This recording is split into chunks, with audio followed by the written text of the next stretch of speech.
Olá pessoal, tudo bem com vocês? Hoje é com imensa satisfação que nós estamos recebendo aqui em nossos estúdios da Think Talk Marcelo Della Torre Dias, um grande advogado com um escritório muito bem posicionado e que atende todo o Brasil. Ele veio do Rio Grande do Sul justamente para, entre outras atribuições, dar aqui um depoimento. Então nossa casa está em festa, ele é um patrocinador master e ele tem muitas novidades. A temática hoje promete. Marcelo, é com imensa satisfação que eu recebo aqui na Think Talk e está sendo de enorme alegria a sua presença e seja muito bem-vindo. É um prazer meu estar de volta aqui em Goiás. Goiânia é uma cidade linda, Genilson. Sempre que puder, estarei aqui em Goiânia. Gosto daqui. Tenho feito grandes amigos, grandes clientes e é um estado promissor, é um dos melhores estados do país. Eu fico muito grato com essa leitura. O nosso povo é muito acolhedor e a gente fica enormemente feliz de ter essas palavras provenientes da sua pessoa. E para a gente começar esse nosso importante bate-papo de hoje, a gente vai começar com um assunto que está muito efervescente, de interesse de ordem nacional para toda a revenda. Marcelo, é um assunto muito importante que é pertinente ali a bandeira, a bomba branca, né? Como que está essa tramitação? O que o setor, qual é a análise jurídica a esse respeito e como que o setor nacional está recebendo esse importante contexto?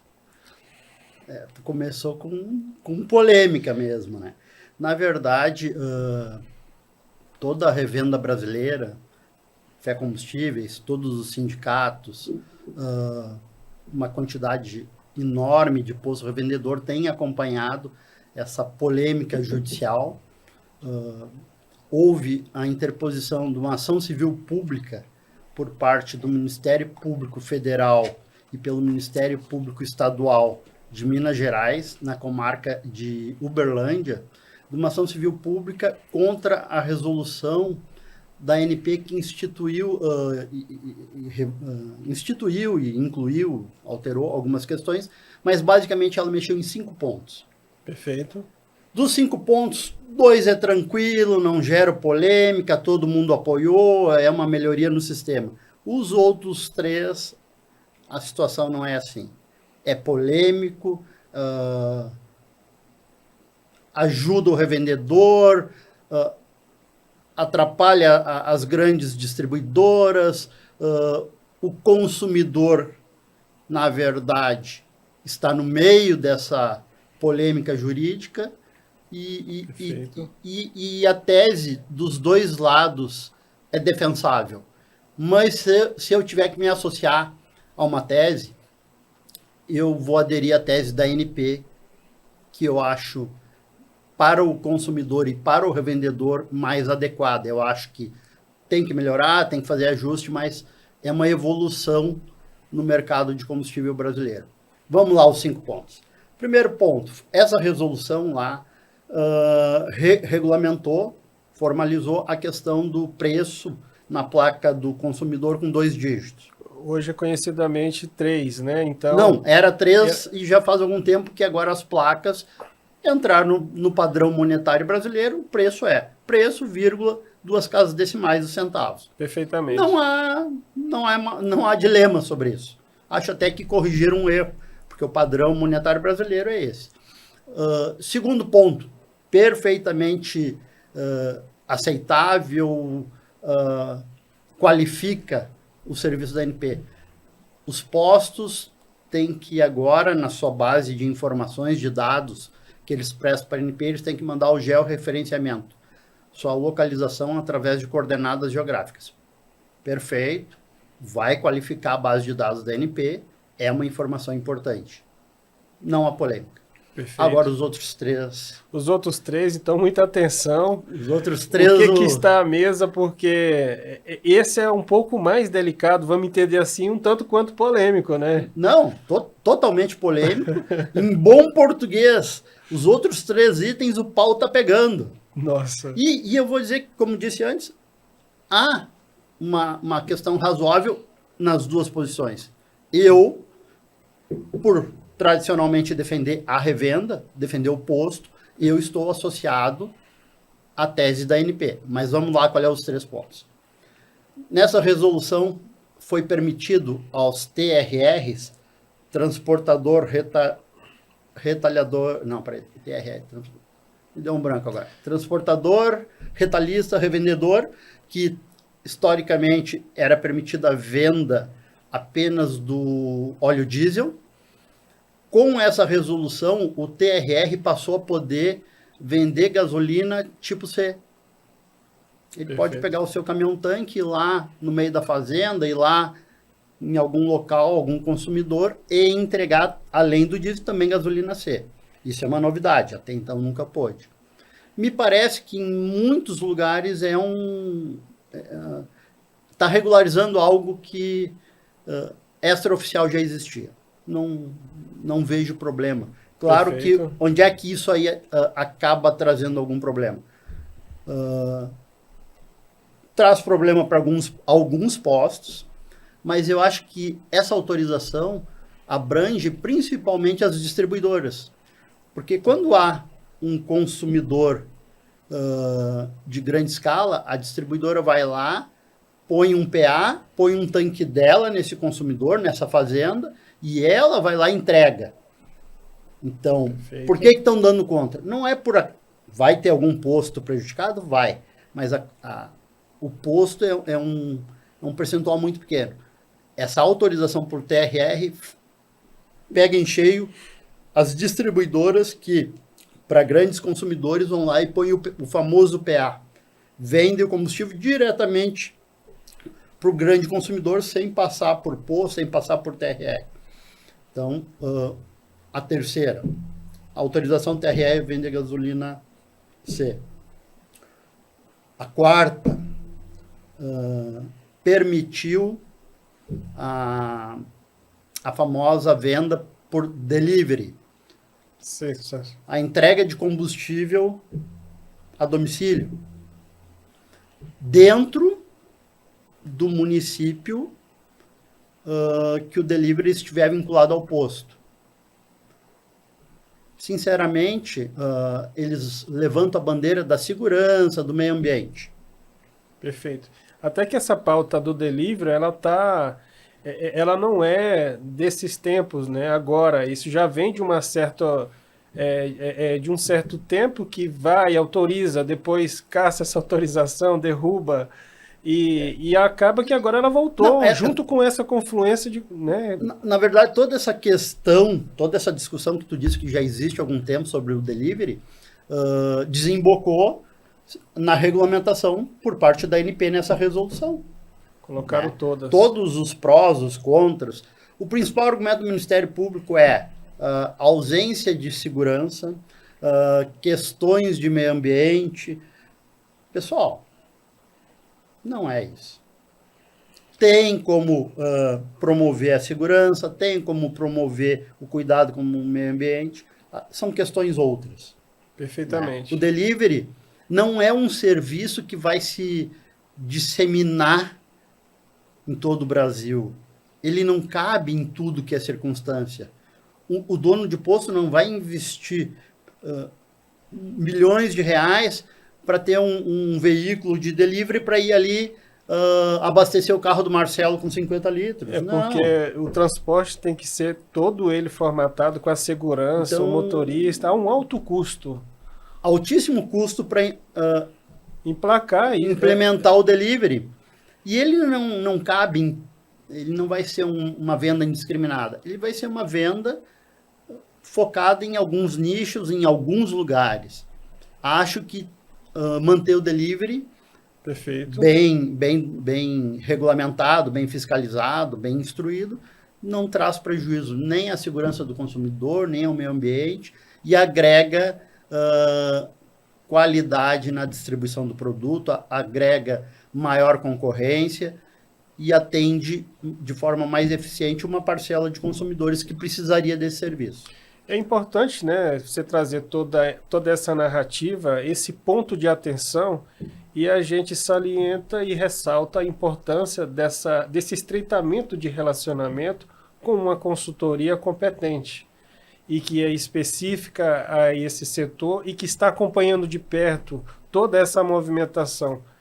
Eu até te agradeço, foi uma riqueza de detalhes sobre essa primeira temática, e é só a primeira, né, doutor? Eu acredito que o revendedor também está acompanhando, porque é algo que vai impactar, né, evidentemente, em toda a revenda, em todo o Brasil. Eu até percebo que o senhor está transitando bem por esse país, é, fazendo esse trabalho de proximidade, ouvindo os seus clientes, entendendo as necessidades.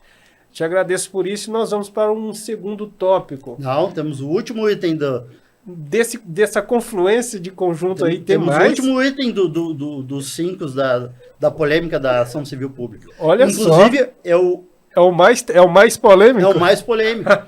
Essa resolução, né, vamos recapitular. Questão do preço, duas casas decimais. Olha só. Questão do georreferenciamento. Questão do TRR poder vender gasolina. Questão do delivery. E a mais polêmica de todas as medidas dessa resolução da ANP. Gente, ele deixou por último, hein? Vamos lá. Ela criou a possibilidade jurídica regulamentada do que está sendo chamado bomba branca. O que vem a ser a bomba branca? Que, inclusive, tu falou que eu estou circulando muito no país. Sim, os últimos 90 dias eu não passei uma semana inteira no escritório atendendo clientes de todo o Brasil, principalmente por questões de bomba branca e distribuidoras. O que é a bomba branca? A bomba branca é uma regulamentação da ANP que permite um posto que ostente a bandeira de qualquer distribuidora e que no seu cadastro de posto revendedor junto à ANP ostente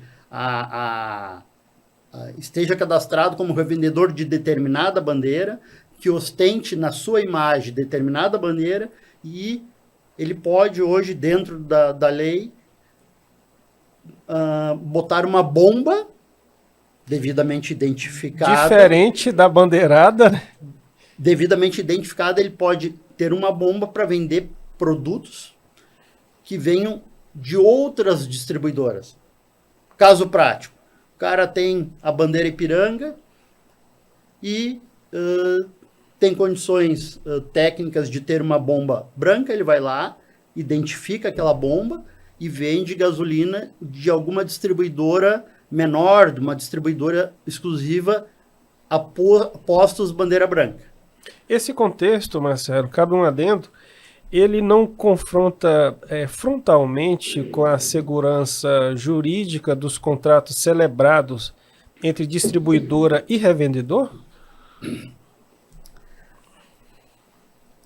A gente ainda não exauriu, a gente que eu digo, a comunidade jurídica, principalmente o Ministério Público, ainda não exauriu. Uhum. A ANP também, a posição dela hoje é uma posição bem moderada sobre isso. Eu, particularmente, creio que é um benefício e tanto tu poder ter uma bomba branca, mas essa regulamentação, essa legislação não autoriza tu quebrar a cláusula de exclusividade caso tu tenha contrato com uma distribuidora. Perfeitamente. Onde é que se aplica isso com bastante naturalidade?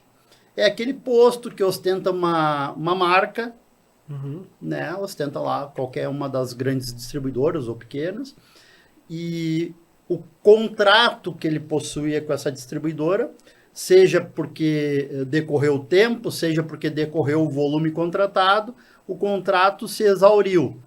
Contudo, entretanto, ou porque estão negociando, ou porque o cara deixou assim, ele continua ostentando uma bandeira.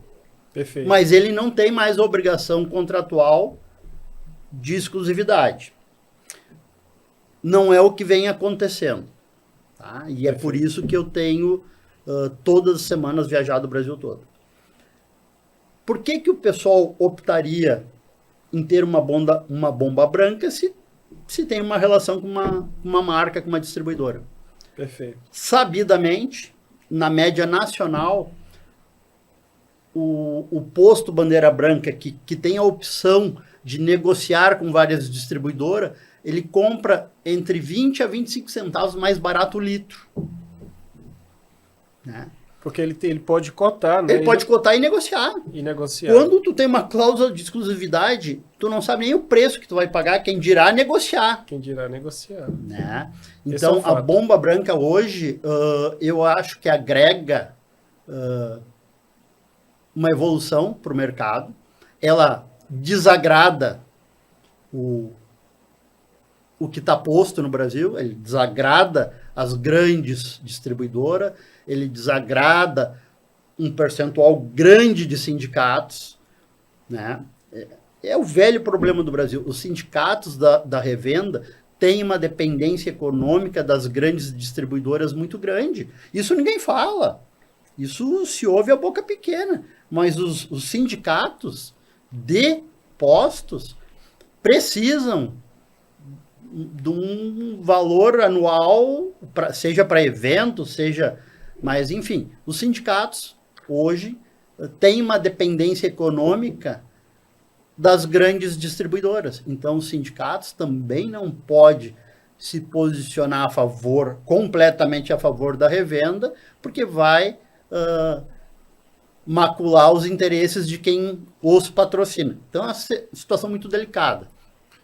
Hoje, o que está acontecendo, que precisa ser modulado, regulamentado, é o seguinte: hoje eu tenho uma grande quantidade de clientes que ostentam a bandeira, que estão registrados na NP com determinada marca, tem contrato vigente com cláusula de exclusividade e, por uma questão de sobrevivência financeira, estão hoje implementando a bomba branca.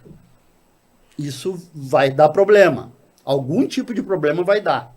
Mas é uma questão de sobrevivência. Então, estamos vendo de perto o julgamento dessa ação civil pública, estamos vendo como é que as distribuidoras vão se posicionar sobre isso. Perfeito. Né? Ainda está assistindo. É a polêmica do momento no Brasil sobre a revenda de combustível. Você acha que esse conjunto ele se consolida para ficar? É a primeira pergunta. E de tudo que está posto, qual que tem a perspectiva de não ficar, de não pegar, de não entrar em vigência? Olha, Genil, sinceramente, hoje eu não dou um palpite. Você não arrisca, porque ainda está nebuloso ainda. Não, está nebuloso. E os interesses nesse debate estão muito acima da nossa capacidade de avaliar. Perfeito. Isso aí os interesses são muito acima. A ANP se posicionou no processo com uma tese muito boa, a favor de abrir a concorrência, de melhorar o mercado brasileiro. Agora ela comprou uma briga. Exatamente. Eu queria que você desse aí uma pincelada sobre o Instituto de Combustível Legal. O que ele avalia diante desses fatos? Eles têm feito alguma manifestação formal a esse respeito? O Instituto Combustível Legal se tornou um organismo, uma ONG, digamos assim, extremamente atuante no mercado de combustível brasileiro, um instituto extremamente poderoso em termos financeiros, extremamente bem amparado juridicamente, que chegou a um ponto que me chamou a atenção, porque até então eu vou nos eventos no Brasil todo e a gente vê Instituto Combustível Legal, Instituto. Até então eu achei que, na minha ignorância, eu achei que o ICL era alguma coisa voltada a principalmente ao consumidor. Perfeito. Mas na medida que eu comecei a me inteirar, conhecer e pesquisar, na verdade eu vi que ele é um braço das grandes distribuidoras brasileiras. O que elas não podem fazer em nome próprio porque vai causar algum tipo de mal-estar, constrangimento, elas hoje fazem através do ICL. Né? ICL é um testa de ferro das grandes distribuidoras. E nem sempre o que ele fala tá ruim, mas quase sempre o que ele fala está defendendo as grandes distribuidoras. Perfeito. Ele defende um pouco o consumidor, ele defende um pouco o posto, mas na essência o objetivo maior é defender os interesses das grandes distribuidoras. Em síntese, qual que é a expectativa na sua avaliação por ter ouvido alguns revendedores? Qual que é a expectativa deles? Estão otimistas com esse conjunto? Ou eles estão céticos?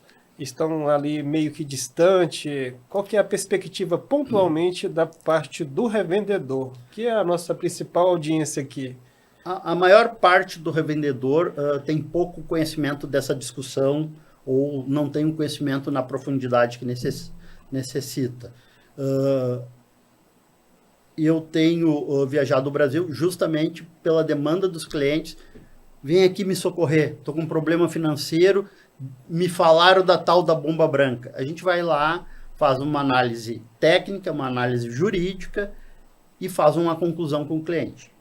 Perfeito. Hoje, efetivamente, a maioria dos meus clientes estão adotando a bomba branca de forma não completamente dentro da legislação, porque todos têm um contrato com cláusula de exclusividade. Essa discussão entre o posto e o revendedor sobre exclusividade vai vir logo ali adiante quando julgar a parte jurídica dessa resolução. Marcelo, eu estou impressionado e enormemente feliz ao mesmo tempo com tamanha propriedade e tamanha proximidade aos fatos que são estritamente inerentes à distribuição, à revenda, a esse segmento que o senhor brilhantemente atua junto ao escritório Della Torre Dias. Olha, pessoal, e esse foi apenas para iniciar a nossa boa conversa. E eu estou achando isso muito satisfatório. Entendo que nossa audiência está bem esclarecida a esse respeito. Marcelo, mas desde a fundação do escritório, você evidentemente compõe um conjunto, vamos dizer, de ferramentas, de atributos, de postura no que concerne a uma consultoria competente. Que produtos são esses que você oferta pelo escritório e como que eles estão ajudando o revendedor? Na verdade, o escritório não oferta produtos. A gente oferta assessoria, orientação, informação. Um mix de oferta ali, né, de consultoria.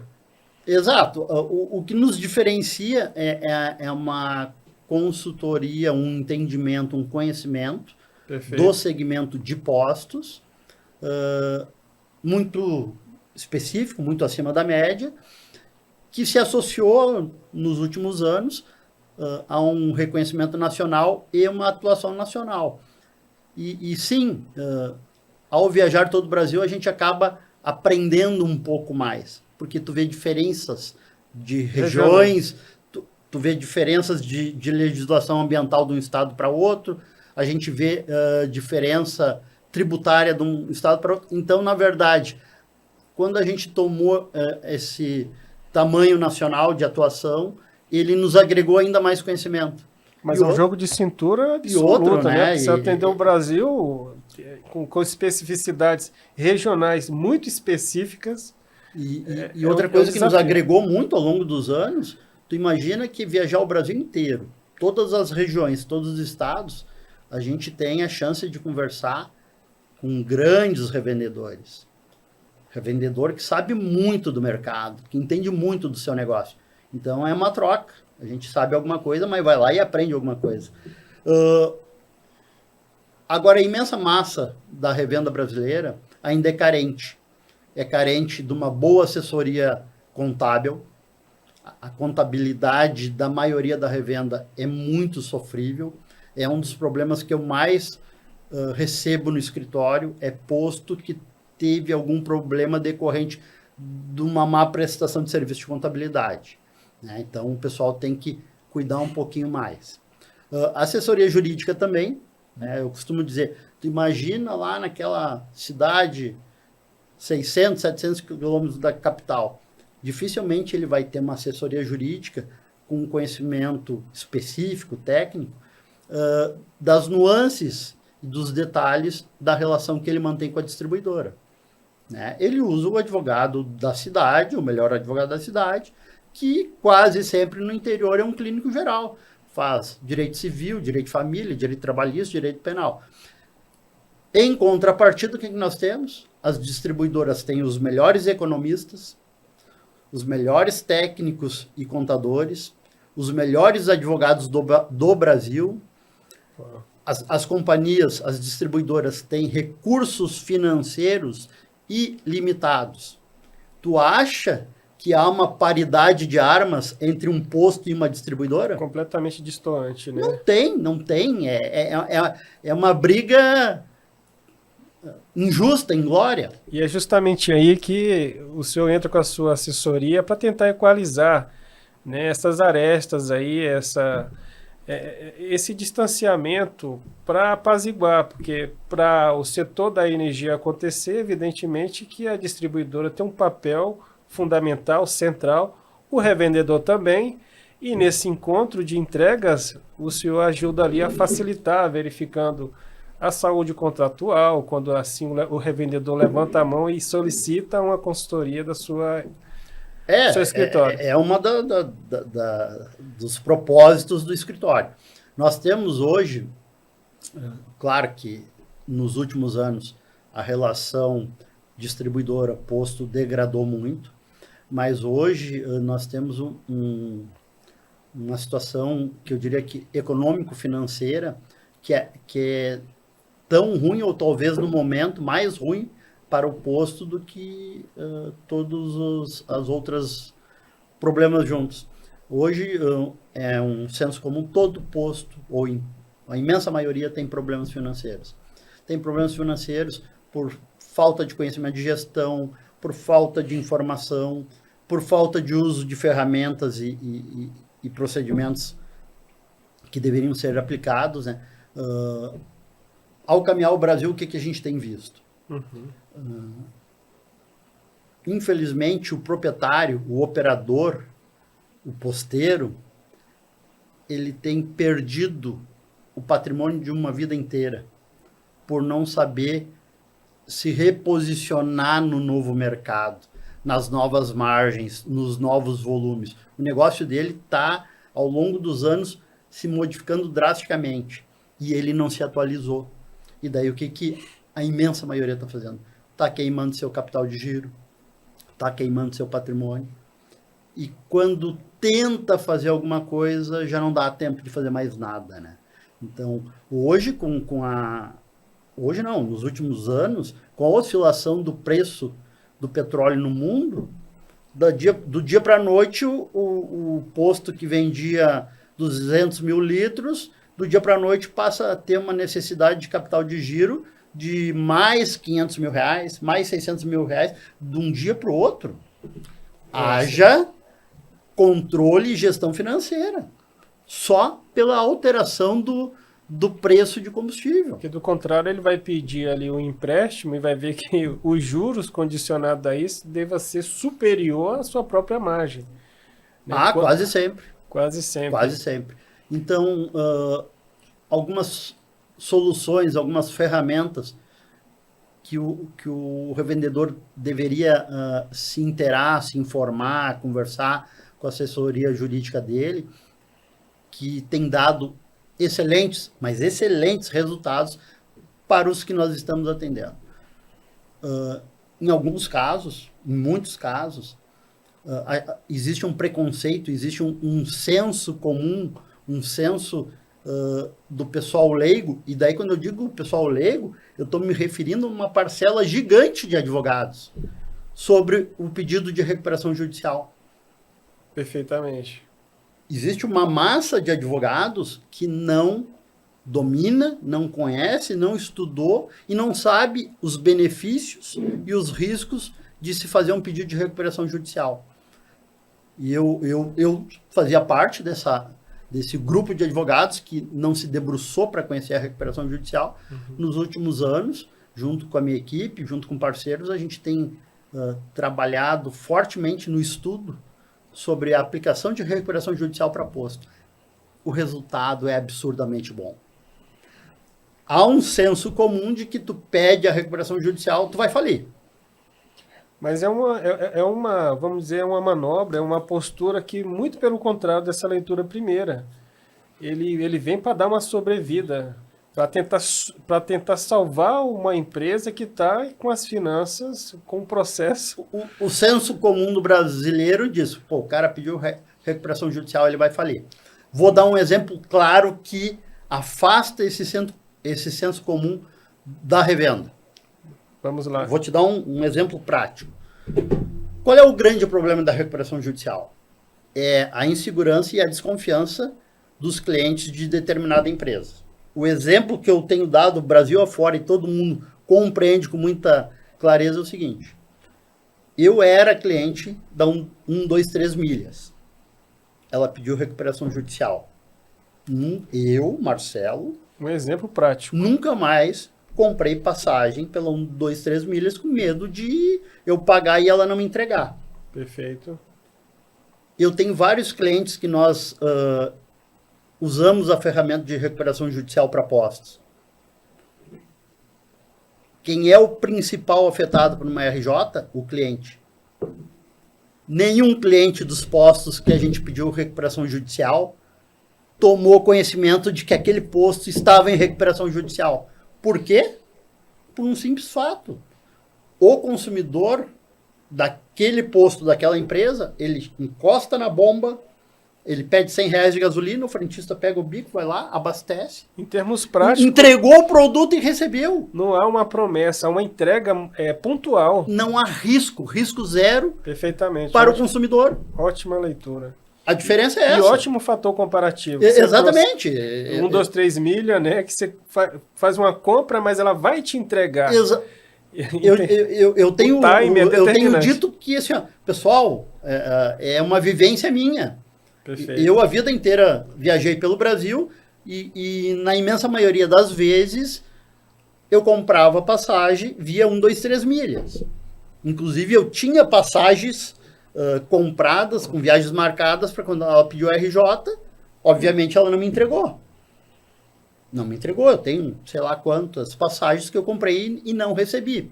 Nem a passagem, nem o reembolso. Então, ela pediu RJ, talvez seja um benefício muito bom para ela, mas o fato é o seguinte, o senso comum do brasileiro, e aí me incluo nesse senso comum, cara, eu não vou mais botar dinheiro na 123 Milhas porque eu acho que eu posso pagar e não receber o produto que eu comprei. O posto de gasolina, quando pede uma recuperação judicial, ele vai negociar com bancos e às vezes com distribuidora. Agora, o principal agente de uma recuperação judicial, que é o cliente de quem está pedindo, na sua imensa maioria nem sabe que o posto pediu RJ. E se souber, não impacta nada no seu dia a dia, porque ele vai lá, põe R$100 de gasolina. Botou, pagou. Ele não tem o risco de pagar e não receber. Exatamente. Existem aí algumas grandes redes, né, que de repente pode ter ali nos bastidores esse conhecimento, mas no objetivo prático, isso de fato indifere para o cliente que abastece. Porque o time é muito curto. Eu estou comprando esse produto aqui e eu quero ele aqui agora. É tomar lá da cá. É tomar lá da cá. Não há uma promessa de entrega. Então, esta percepção, esse conhecimento, a imensa maioria dos revendedores não tem. Eles têm o senso comum de que pedir recuperação judicial é algo muito ruim, é uma medida pré-falência. Não. Nós estamos com grandes clientes, grandes revendedores em recuperação judicial e o resultado financeiro, o resultado empresarial está sendo muito acima do que até mesmo nós esperávamos. Então, o pessoal que está com dificuldade financeira, que está com grau de endividamento bancário, com grau de endividamento de impostos, com grau de endividamento com distribuidora, é melhor estudar essa ferramenta do que deixar o seu negócio ir à bancarrota. Com certeza. Marcelo, tem um outro nome bem específico que eu tinha trabalhado para te apresentar, mas é algo em torno ali de blindagem patrimonial. Vocês também fazem essa consultoria, né? Qual que é o nomezinho mágico? Me faltou. Não. A blindagem patrimonial, na verdade, efetivamente 100% não existe. Né? Mas é uma garantia. O que existe é uma um conjunto de análise de providências. Hold, o cara Hold patrimonial. Hold Na verdade, existe 5 tipos de holds principais. Perfeito. Mas, exatamente, o empreendedor, principalmente o pequeno, tem que se atualizar. No passado, a relação do empreendedor com o mundo, com o governo, era de uma forma. Hoje, eu costumo dizer, só louco para ser empreendedor. Tem que ter muita coragem. Tem que ter muita coragem. O risco é muito alto.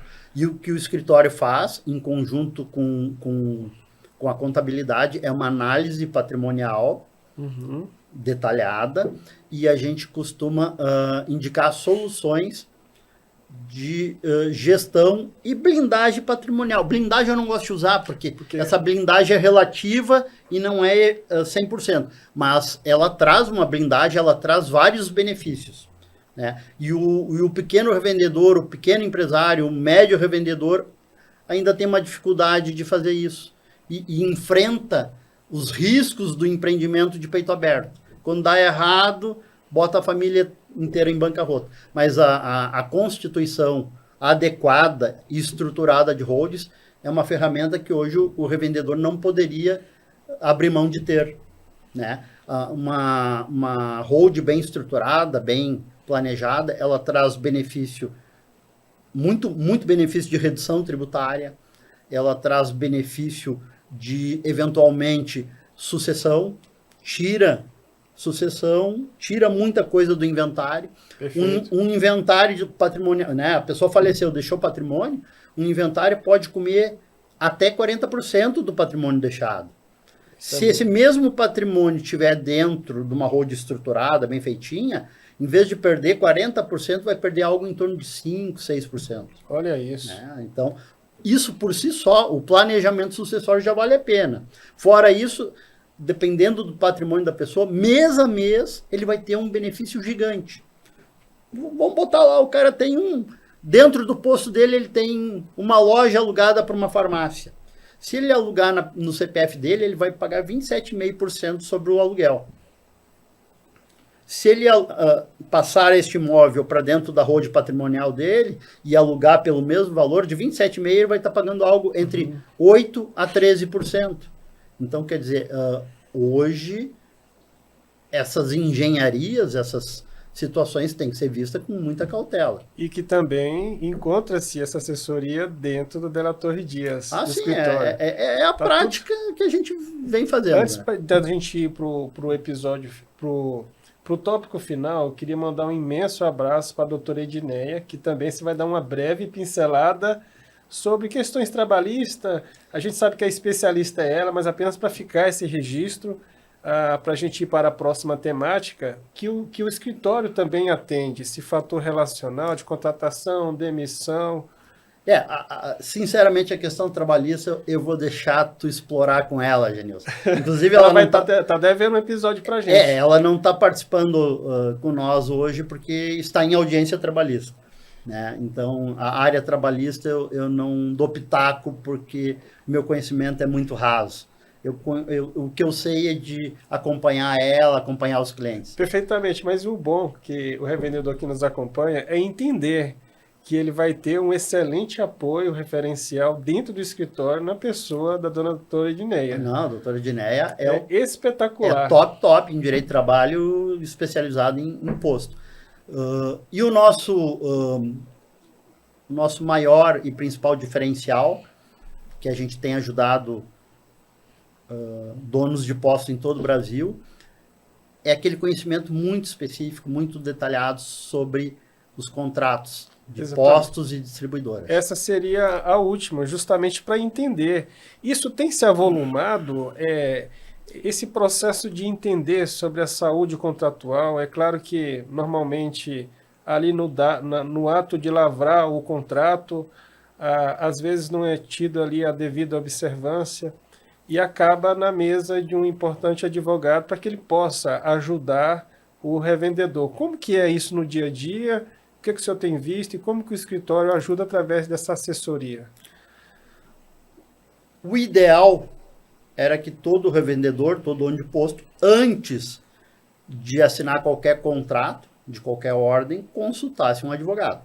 Esse seria o ideal. Não é o que acontece na prática. Geralmente chega para nós o problema já posto.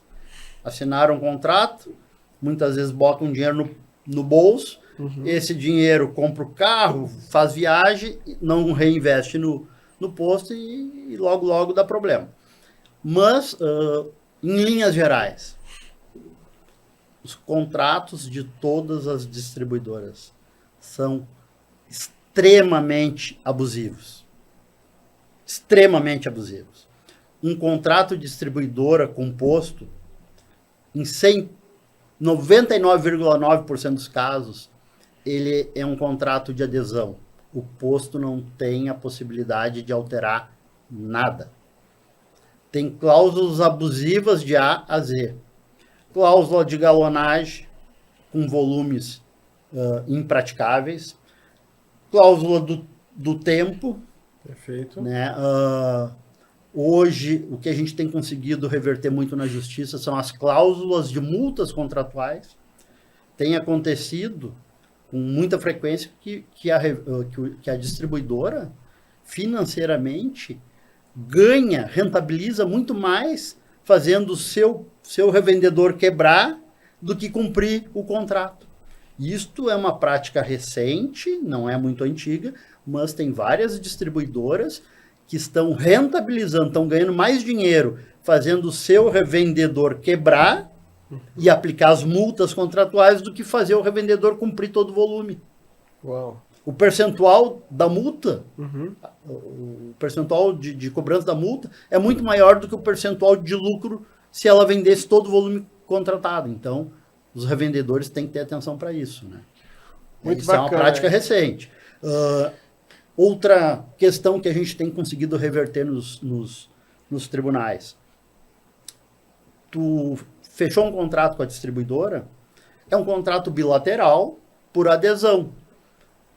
Mas tem uma condiçãozinha ali que é muito estranha. É um contrato bilateral por adesão, onde só uma das partes pode estabelecer o ônus, que é o preço da aquisição do produto. Certo. O posto, ao aderir a um contrato de distribuidora, se obriga a comprar dela, porque todo contrato tem cláusula de exclusividade. Ele adere a tudo que ela botou como imposição. E daí tem uma questão que, juridicamente falando, é relevante. Eu me obriguei... Vou te dar, de novo, um exemplo prático. Janilson, eu quero te contratar para trabalhar para mim os próximos 10 anos. Perfeito. Daí tu diz, 10 anos, tá, vamos contratar. Só o seguinte, Janilson, eu vou contratar contigo, as cláusulas estão aqui, tu não pode mudar, tu vai te obrigar comigo 10 anos. E tem um detalhe, Janilson. Nos próximos 10 anos, eu não vou te dizer quanto é que eu vou te pagar.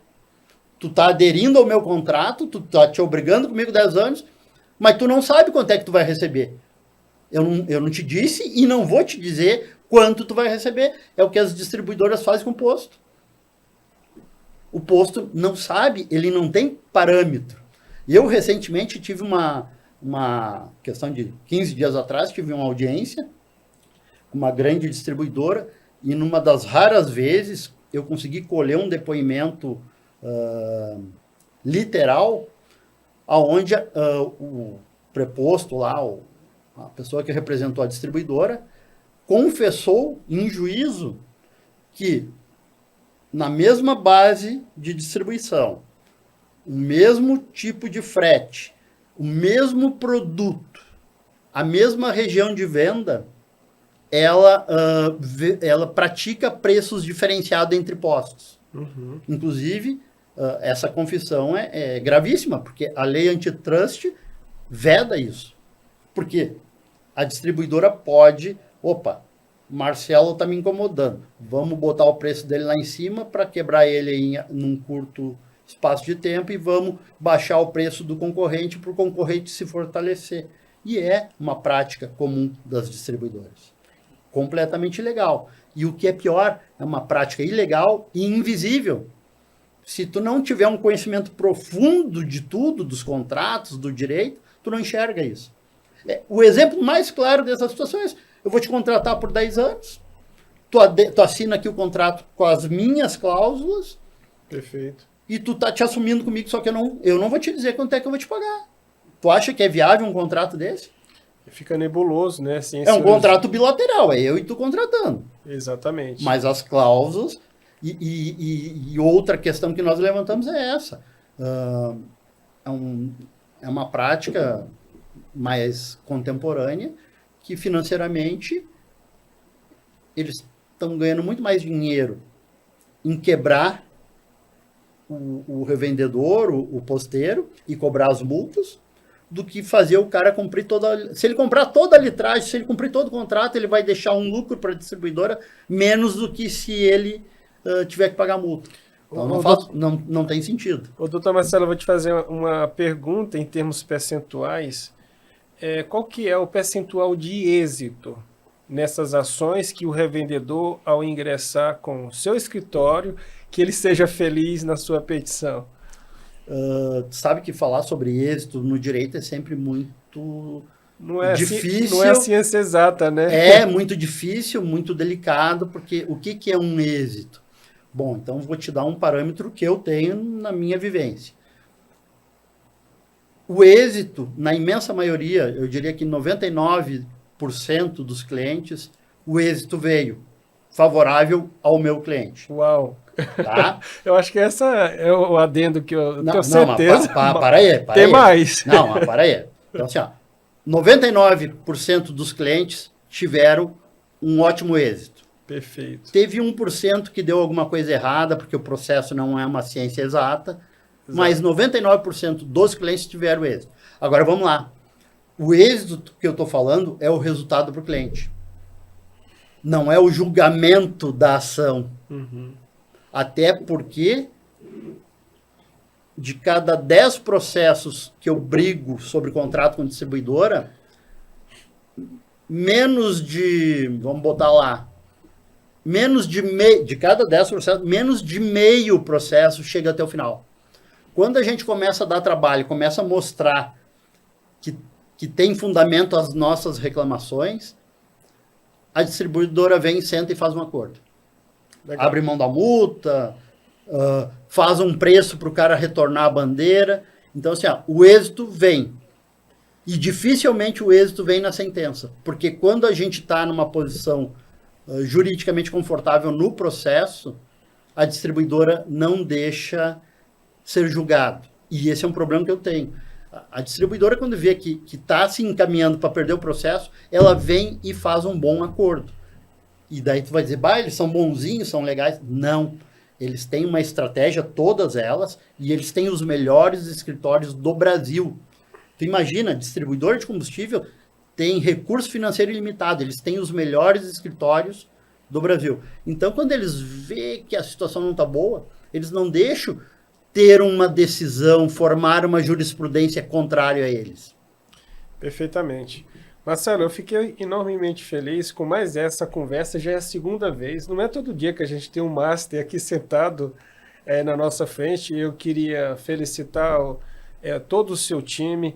Queria agradecer a Ana Clara pelo presente. Ana Clara Della Torre Dia, que mandou essa caneca lá. Futura advogada. Futura advogada, obrigado. Um abraço para a doutora Edneia, sócia do nosso convidado, e que está lá também fazendo um brilhante trabalho. E a você, Marcelo, obrigado por ter aceito mais uma vez o nosso convite, e vai ser uma imensa satisfação. Aqui é a sua casa, a gente está falando no coração do revendedor. Um forte abraço para você, sucesso, felicidade, que continue tendo êxito e defendendo a revenda como você vem fazendo em todo o Brasil. Obrigado, Genilson. Tu convidou, é uma ordem. Convidou, nós vamos estar aqui em Goiânia, vamos vir e eu estou impressionado com a repercussão que o Tank Talk está tendo Brasil afora. O pessoal tem falado muito o quanto tu tem instruído eles, né? Isso é uma coisa que a gente fica feliz, porque boa parte do problema da revenda é falta de informação e instrução. Então, continue assim e tu chamou, nós vamos estar aqui. Fico até emocionado com essas palavras, com esse reconhecimento, e você tocou em a nossa proposição, é justamente essa, trabalhar a pluralidade e trabalhar a informação de qualidade com importantes especialistas do nicho. A todos vocês que acompanhou esse importante episódio, um forte abraço e até o próximo encontro.